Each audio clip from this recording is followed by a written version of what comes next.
इंसान की मानसिक अशांति का एक सबसे बड़ा कारण है कि हमने अपनी संतुष्टि को, हमने अपनी खुशी को बाहर टांग दिया है, दूसरों के हाथ में दे दिया है। कल हम बात कर रहे थे कि जब बच्चा जन्म लेता है, जन्म लेने के बाद वो पहला काम करता है, रोता है। रोता है यानी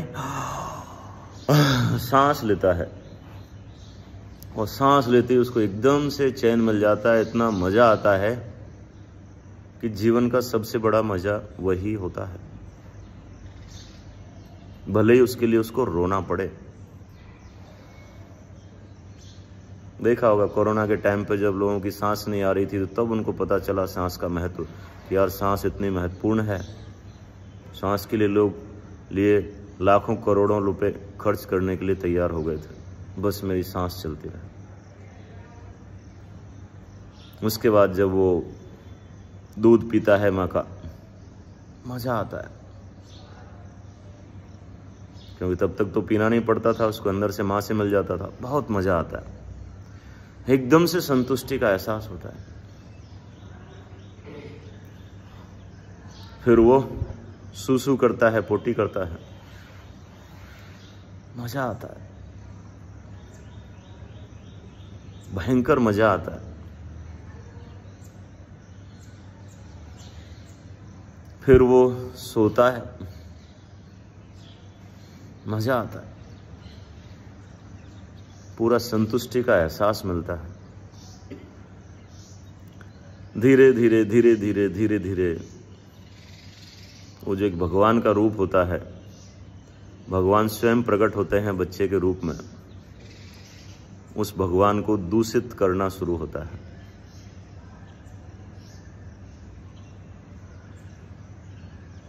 बेटा सांस उसकी तरह ले, पानी उसकी तरह पी, फ्रेश ऐसे हो, सूसू ऐसे कर, उसकी ट्रेनिंग चालू हो जाती है। यहां तक भी ठीक है। फिर बच्चा थोड़ा बड़ा होने लगता है,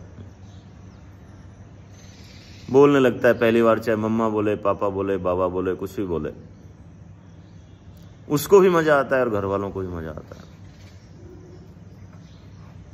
पहली बार खड़ा होता है तो मजा आता है, चलता है तो मजा आता है, गाता है तो मजा आता है, बोलता है, सुनता है तो मजा आता है, दौड़ता है तो मजा आता है, पहला अक्षर लिखता है तो मजा आता है, पहली पोएम बोलता है तो मजा आता है। हर चीज में उसको मजा आता है और एक असीमित मजा आता है। कैसा? असीमित मजा आता है। और उस असीमित आनंद को, असीमित संतुष्टि को बांध दिया जाता है कि बेटा चलता तो बहुत अच्छा है, लेकिन मजा तब आएगा तेरे को अब जब तू उससे अच्छा चलेगा या उसके जैसा चलेगा। बोलता तो अच्छा है, लेकिन उससे अच्छा बोलेगा तब मजा आएगा। हंसता तो अच्छा है, बट उससे ज्यादा अच्छा हंसेगा, उससे ज्यादा हंसेगा तब मजा आएगा। पढ़ता तो अच्छा है, लेकिन उससे ज्यादा पढ़ेगा तो मजा आएगा। यानी कि उसका मजा, जो अंदरूनी मजा है, उसको खत्म कर दिया जाता है। उसके जो असीमित आनंद है, जो लगातार चल रहे हैं, सांस, पानी, खाने, सोने के, उन सभी मजों से उनको वंचित कर दिया जाता है और उसको हिप्नोटाइज कर दिया जाता है, उसको प्रदूषित किया जाता है और उसको यूं मान लो कि रीप्रोग्रामिंग कर दी जाती है। उसका जो ऑटोमेटिक सिस्टम जो परमात्मा ने बना के भेजा था, उसकी जो सच्ची संतुष्टि उसके खुद के अंदर ही छुपी हुई थी, सच्चा मजा उसके अंदर ही जो छुपा हुआ था, उसको हटा के सब मजे को एक्सटर्नलाइज कर दिया जाता है, यानी बाहर की चीजों से बांध दिया जाता है। और फिर कहते हैं सब आदमी बाहर क्यों भटक रहा है? इसलिए भटक रहा है। अब तो मजा तब आएगा जब 4 लोग तारीफ करेंगे। मैं फिट हूं, मेरी बॉडी एकदम फर्स्ट क्लास है, मैं शीशे के सामने देखता हूं, अच्छा लगता है। लेकिन जब कोई बोल जाता है कि यार डॉक्टर साहब मोटे, थोड़े से मोटे हो गए, मजा खत्म। कोई बोलता है यार डॉक्टर साहब पतले ज्यादा हो गए, अब तो ऐसा लग रहा है कि जैसे कोई बिजुका पे कोई कपड़ा टांग दिया हो, मजा खत्म।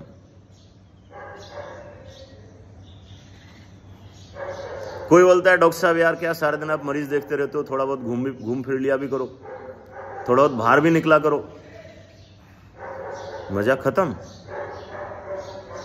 कोई बोलता है डॉक्टर साहब मरीज यहाँ पे परेशान होते हैं, आप बाहर छुट्टी मारने चले जाते हो, मजा खत्म।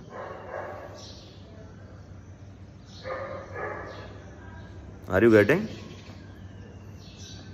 यानी कि लोग वास्तव में हमारे अंदरूनी मजे में मजे लेने देना नहीं चाहते, और हम उन सबके पपेट बनके, सबकी कठपुतली बनके अपने जिंदगी को कभी किसी के हिसाब से, कभी किसी के हिसाब से, कभी किसी के हिसाब से, कभी किसी के हिसाब से जीने लग जाते हैं। और फिर हम कहते हैं साहब जीवन में मजा तो खत्म हो गया, क्योंकि वो आदमी क्या हमेशा आपको मजे ही थोड़ी देता रहेगा, वो आदमी क्या हमेशा ही कभी अच्छी अच्छी बातें थोड़ी करता रहेगा, क्योंकि खुद ही मजे में नहीं है।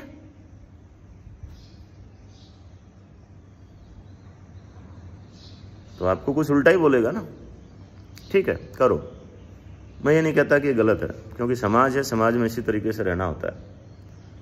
लेकिन कुछ समय तो आप इन वास्तविक मजों के लिए दे सकते हो ना भाई। दिन में 1 घंटा, 2 घंटा, 4 घंटा, 6 घंटा, 8 घंटे, अरे 8 घंटे आप काम कर लो, दुनिया के लिए काम कर लो। 8 घंटे घर परिवार वालों के लिए कर लो, लेकिन 8 घंटे तो आप मजे में, खुद के मजे में रह लो यार। 8 घंटे तो आपके जो वास्तविक मजे हैं उनका आनंद ले लो। 8 घंटे तो आप सांस लेके, पानी पी के, बढ़िया अच्छा पोषक भोजन करके, एक अच्छी नींद लेके 8 घंटे तो उसके लिए दे सकते हो ना। और उस 8 घंटे में उन सबको बाहर फेंक भी सकते हो। भाई साहब ये 8 घंटे 100% मेरे लिए हैं। 6 घंटे सोना बहुत होता है इस उम्र में, और 2 घंटे खाने पीने और इसके लिए कसरत व्यायाम के लिए बहुत होता है। 2 बार ही खाना होता है, आधा घंटे, 1 घंटा और मान लो अपनी योगा ध्यान व्यायाम के लिए बहुत होते हैं। ये कंपार्टमेंटलाइजेशन जरूरी है, एक चीज को दूसरे से मिक्स नहीं करें। जब आप जो कर रहे हो वही करें, यानी बच्चे से बात कर रहे हैं तो बात ही करें, मोबाइल नहीं देखें। फ्रेश हो रहे हैं तो फ्रेश ही हों, मोबाइल नहीं देखें। खाना खा रहे हैं तो खाना खाएं, टीवी नहीं देखें। बात समझ रहे हैं? मरीज देख रहे हैं तो मरीज ही देखें। अपना बिजनेस कर रहे हैं तो बिजनेस ही करें।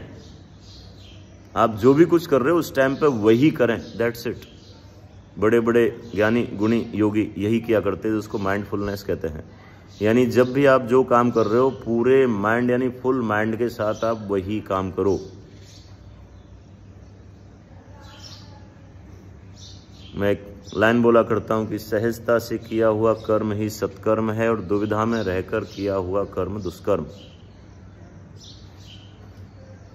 और सहजता से कर्म तभी होता है जब आप पूरे माइंड को यानी पूरे मनोयोग से उसी काम को करते हो। जब आपका माइंड 100% बिना किसी उलझन के, बिना किसी कॉन्फ्लिक्ट के एक काम कर रहा होता है, तो वो सबसे बड़ा ध्यान होता है।